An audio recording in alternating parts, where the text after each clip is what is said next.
Cockroach संसदेत घुसले आणि मोदी पळून गेले. मित्रांनो, काय घडलं पूर्ण व्हिडिओ पहा. असं काही आंदोलन संपलेलं नाही. थेट मागण्या या आंदोलनात ठेवल्या आहेत जे पी नड्डा यांच्या समोर. आज सरकारला बोलवावं लागलं या आंदोलकांना, अभिजित दिपकेंच्या सहकार्यानं, आणि त्यांच्याबरोबर जवळजवळ 4 तास चर्चा केली नड्डा यांनी. नड्डा यांचा चेहरा उतरलेला होता असं एक प्रवक्ते CJPचे आशुतोष रांका म्हणाले. पुन्हा उद्या चर्चा होणार आहे. सरकार सपशेल हरलेलं आहे, लक्षात घ्या. सरकारने माघार घेतलेली आहे. तरी सुद्धा काही लोक चिंता काढतात, काय मिळालं तुम्हाला? अरे मी तुम्हाला खरंच सांगतो, अपशब्द येतात माझ्या तोंडून या लोकांसाठी. यांची लायकीच नाही आहे. देशामध्ये कोणत्याही परिवर्तनात सहभागी व्हायची यांची लायकीच नाही. मी तुम्हाला सकाळपासून सांगतो काय काय झालं. पण त्याआधी मला माझा एक सहकारी आहे, गौरव सर्जेराव. तुम्हाला माहिती आहे, मार्मिकचा कार्टुनिस्ट आहे, माझ्याबरोबर आलेला आहे दिल्लीमध्ये पहिल्यांदाच. आणि त्याने जे संसदेमध्ये अनुभवलं, म्हणजे मोर्चा निघाला, लक्षात घ्या. मोर्चाच्या आधी काय झालं ते नंतर सांगतो. मोर्चा निघाला जंतर मंतरवरून. कुठून निघायचा हा प्रश्न होता, त्यामुळे 2 तास उशीर झाला. या सगळ्या चारी बाजूनी तरुण आणि तरुणी खसाखस भरलेल्या होत्या. आणि एक गोष्ट तुम्हाला सांगतो, पण एक गट तिथून उठला. त्यांनी बॅरिकेड्स तोडल्या आणि त्यांनी संसदेकडे कूच केलं. मी तुम्हाला तिथला प्रत्यक्षदर्शी हाल जो आहे तो ऐकवतोय. माझ्यासोबत मी मगाशी म्हटल्याप्रमाणे गौरव सर्जेराव आहे. संसदेकडे कूच केलं. तर नेमकं तू काय केलंस हे आपल्या सगळ्या प्रेक्षकांना सांग, कारण हा धोका तू पहिल्यांदा आयुष्यात पत्करलेला आहेस. तुलाही लागलेला आहे, तुलाही जखमा झालेल्या आहे. तर काय आहे बघ, सांग जरा. तर यामध्ये असं घडलं की ज्यावेळी जंतर मंतर प्रोटेस्ट साईटवरती गर्दी प्रचंड वाढायला लागली आणि तिथे आजूबाजूला जायलाही लोकांना जागा नव्हती, तेव्हा तिथल्या रस्त्यांवरती लोक बसत होते आणि सोबतच तिथून जात होते. तेव्हा बहुतेक सगळ्यांचं मत असं ठरलं की आपण जंतर मंतरकडे जाऊया, किंवा स्टेजवरून अशी सूचना आली असावी की नाही, मला याबद्दल अंदाज नाही. पण अचानक जथ्थेच्या जथ्थे त्या ठिकाणी जायला मुलं एक्साइट झाली. मुलं एक्साइट झाली होती आणि संसद चलो संसद असं म्हणत होती. त्यांना राहवत नव्हतं की आता कधी जाऊन आम्ही संसदेला धडक मारतो, असं झालं होतं. तर हा गट निघाला. येस, आणि त्याच्याबरोबर त्या ग्रुप बरोबर मी सुद्धा गेलो. आणि पुढे गेल्या बऱ्याच ठिकाणी बॅरिकेड्स लावलेले होते आणि सगळे तरुण इतक्या जबरदस्त जोशामध्ये होते. जय भीम, भारत माता की जय, वंदे मातरम, इन्कलाब जिंदाबाद, मोदी खुर्सी तोडो, जोडो, काय छोड दो वगैरे असे बरेचसे नारे चालू होते हिंदमध्ये. आणि आम्ही त्यांच्यासोबत चाललो होतो. आणि जिथे कुठे बॅरिकेड्स असायचे, मुलं थोडा वेळ तिथे काही ना काही व्हायचं आणि ते बॅरिकेड्स पाडायचे. म्हणजे मी स्वतः त्या बॅरिकेड्स वरतून तोडांनी म्हणजे खाली आदळले आणि त्याच्यावरती पाय देऊन अक्षरशः ते बॅरिकेड्स वाकडे झाले होते. असं करून ते गेले. त्यांनी कुठल्याही पोलिसांना तिथे हात लावला नाही, त्यांनी फक्त बॅरिकेड्स तोडले. आणि त्यावेळी पोलिसांनी काही ऍक्शन घेतली नाही, कारण कदाचित त्यांना तोपर्यंत ऑर्डर आली नसेल. आणि मग शेवटी पोहोचेपर्यंत आम्ही संसदेच्या अगदी जवळ, म्हणजे एका टर्नला आता फक्त संसद उरले आणि तिथे 8-8, 9-9 फुटाचे बॅरिकेड्स लावलेले होते. आणि तिथे अचानक अश्रुधुराच्या नळकांड्या ज्या आहेत त्या त्यांनी सोडायला सुरुवात केली. आणि त्याच्यामुळे जेवढे जे तरुण होते, खास करून मुली होत्या, आणि सगळेच लोक पळायला लागले पाठीमागे. आणि जसे पळायला लागले तशी चेंगराचेंगरी सदृश्य परिस्थिती निर्माण झाली, कारण तिकडून जागाच नव्हती लोकांना जायला. म्हणजे मी सुद्धा कसाबसा वाचलो.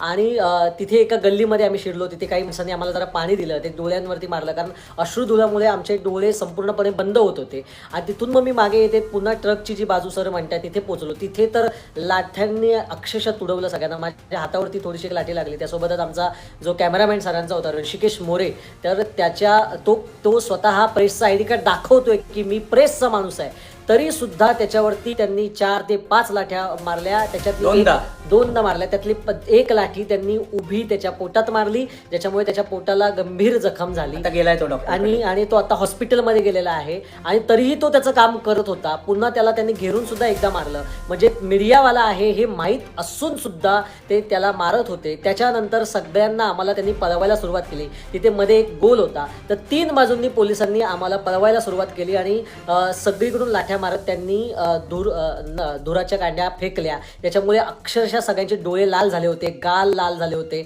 आणि घसे आणि सगळे बसले होते. आणि तिथून परत आम्ही एका गल्लीमध्ये आम्हाला ढकलून दिलं.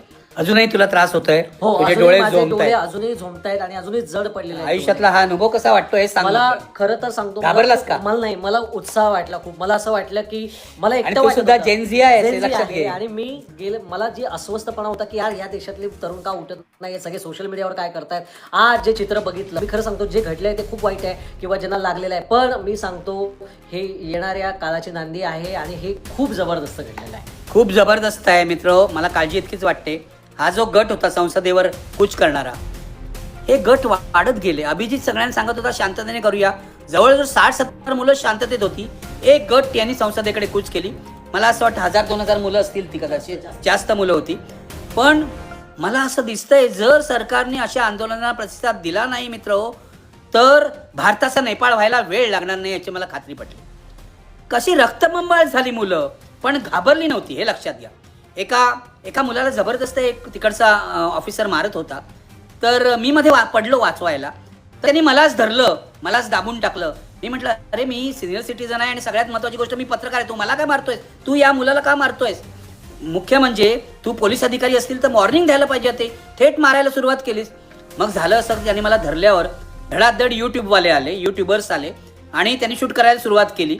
आणि मग त्यांच्या पाठवून मुलं मुली सगळ्या आल्या आणि त्या पोलीस अधिकाऱ्याच्या विरुद्ध घोषणा द्यायला लागल्या. ताबडतोब त्यांनी मला सोडून दिलं, माझी माफीही मागितली. मला काय फारसं लागलं नाही, थोडंफार पायाला वगैरे लागलं, दॅट इज ओके. पण मुद्दा असा आहे की इतकं मोठं जबरदस्त आंदोलन होत असताना, जबरदस्त अभूतपूर्व, हे लक्षात घ्या, मोदींच्या पोलिसांनी जे अत्याचार केलेले आहेत ते निव्वळ अक्षम्य आहेत. आमचं आता नाव घेतलं, हा ऋषिकेश मोरे जो माझा कॅमेरामॅन फोटोग्राफर आहे, हा 23 वर्षाचा तरुण मुलगा आहे. आत्ताच त्यांनी जर्नलिझमचे आणि सगळ्या फोटोग्राफी कम्युनिकेशनची डिग्री घेऊन बाहेर पडलेला आहे. कुठे कुठे इंटर्नशिप करतो, फ्रीलान्सिंग करतो. तो इतके सुंदर फोटो काढतोय, तुम्ही बघा, मी ठरलेले आहेत त्याचे फोटो माझ्या इंस्टाग्रामवर आणि फेसबुकवर. आता उरलेले फोटो तो हॉस्पिटलमधून बाहेर आल्यावर मी टाकणार आहे. त्याच्याकडे आत्ता त्याला आमचे BBCतले काही सहकारी हॉस्पिटलमध्ये घेऊन गेलेले आहे की त्याला इंटरनली काय मारा लागला आहे का बघायला. पण ऋषी मोरेनी जसं अनुजा धाकरसनी धाडस दाखवलं तसं ऋषी मोरेनी धाडस दाखवलं. पण मित्र, मला दुःख होतंय सांगायला, एकही बडा संपादक दिल्लीतला या प्रोटेस्ट साईटवर काय बघायला आला नाही काल. आणि मी तुम्हाला सांगतो, कारण ते गोदी मीडिया चले जाओ असे नारे मुलं सातत्याने द्यायची.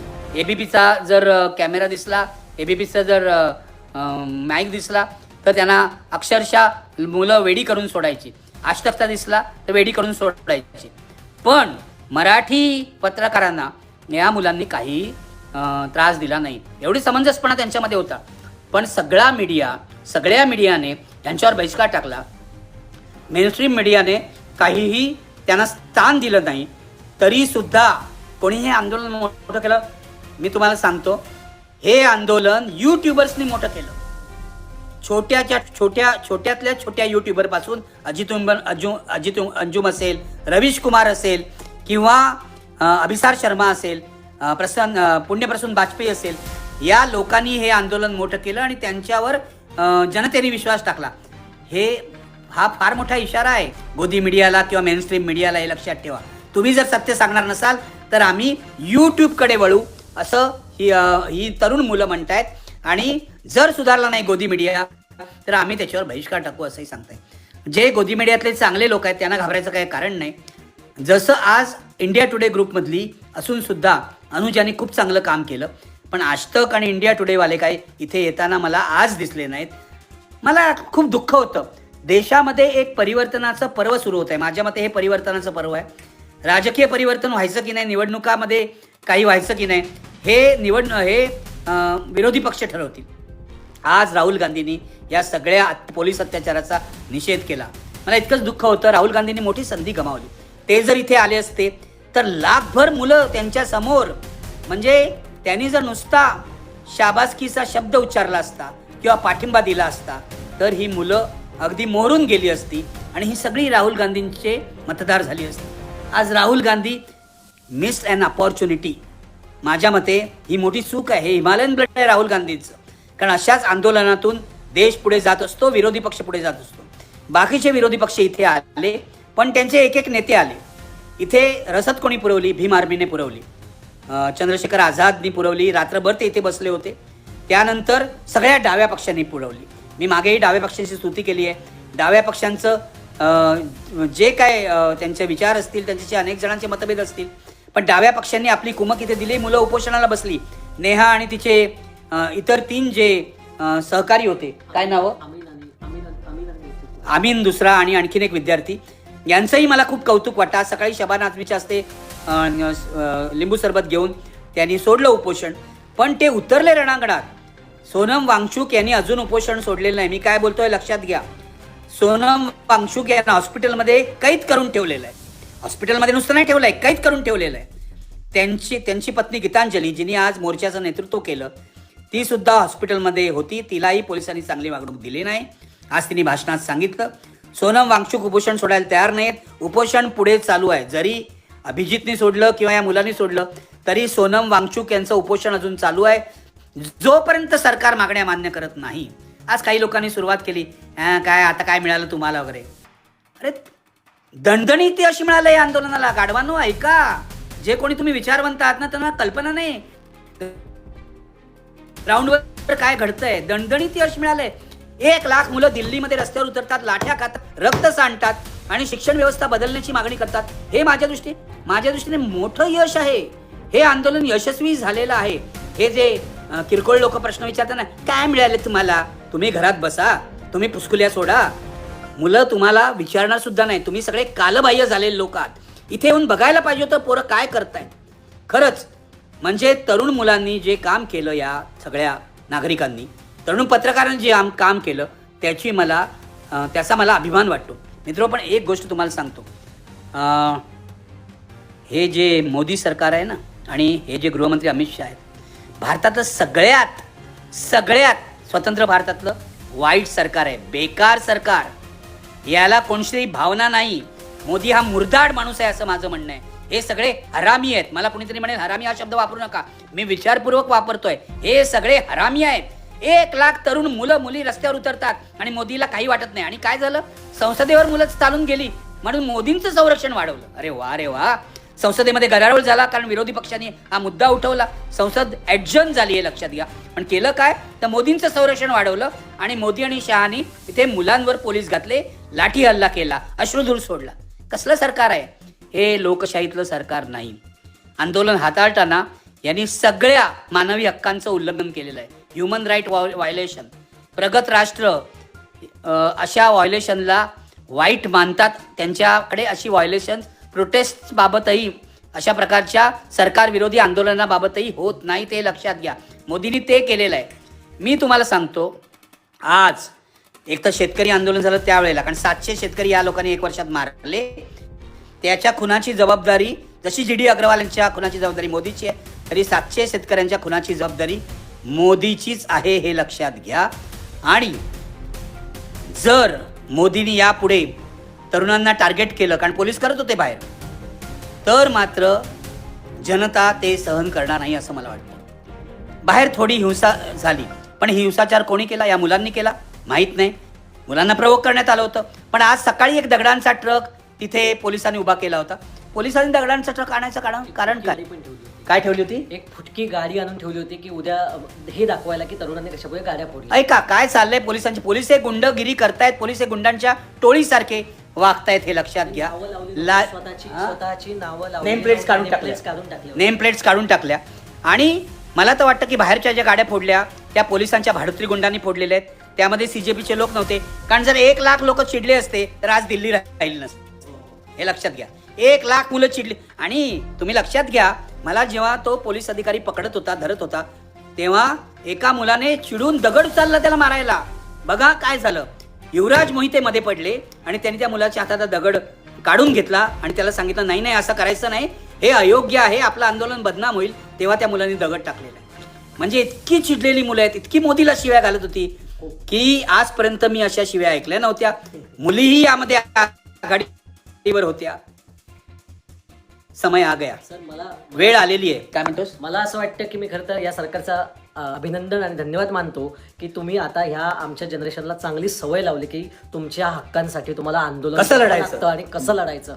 आणि ही सवय लागल्यामुळे मला माहिती आहे की येणाऱ्या आंदोलनांमध्ये सगळेजण खूप चांगल्या प्रकारे सहभाग घेणार आहेत. आणि हे ज्यांनी बघितले, आज जी मुलांवरती यांनी दादागिरी केली, अन्याय केलेला आहे, यांचे आईबाप आता हे बघतायत, जे त्यांचे वोटर्स आहेत, जे भुललेले आहेत त्यांच्या या सगळ्या हिंदुत्ववादी राजकारणाला, त्यांचे आता डोळे उघडतील की यांच्या मुलांवरती यांनी अटॅक केलाय. आणि येणाऱ्या काळामध्ये त्यांचे डोळे उघडल्यामुळे बरीच वेगळी परिस्थिती बघा. अगदी बरोबर.